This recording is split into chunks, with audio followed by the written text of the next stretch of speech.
So to recap, CNN actually has a really good recap here of what happened over the course of the week in South Korea. So let's just go over it. South Korea was plunged into political chaos after President Yoon Suk Yeol's aborted attempt to declare martial law, which sparked a fierce backlash and mounting pressure for him to step down. So all of a sudden one night he says martial law is going to be enforced across the country because I feel that the political movement or opponents here are basically like communists, like they're in cahoots with North Korea. So the only way to stop them would be to put together martial law, meaning no more due process. Anyone could just be arrested and incarcerated because we have this going.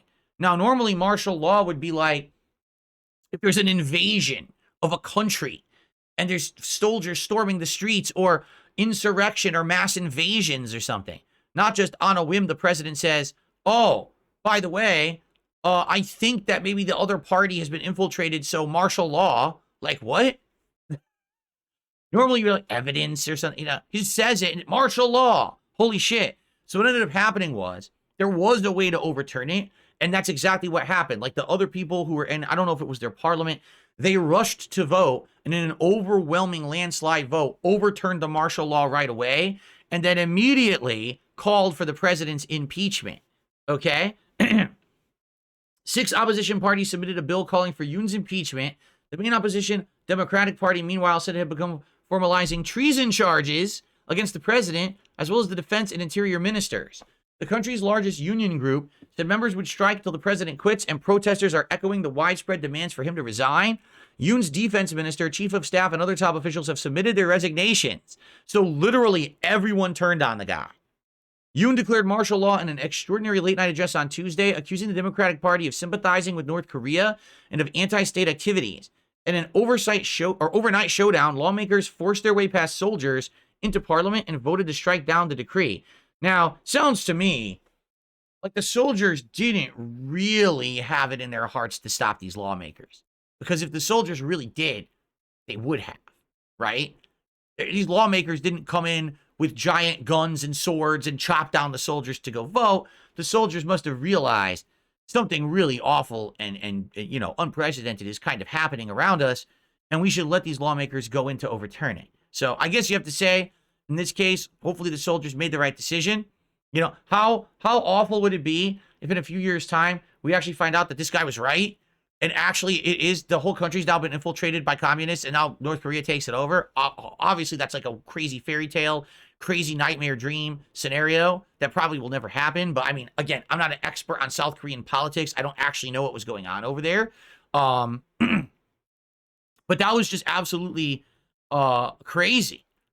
Those soldiers could have stopped those people if they wanted to, and they just let them in to do this vote, okay?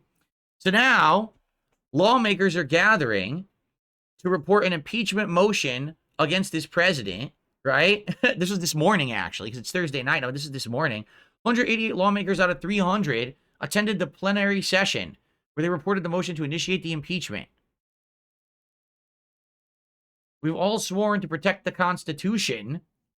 Think of the mindset you had when you sworn into office that you would work for the people. The Democratic Party, minor opposition parties, and independents have a combined 192 seats, meaning they would need the support of at least 8 members of Yoon's People Power Party to pass the motion. The motion can be put to vote as early as Friday. Kim thanked the people. Oh, man.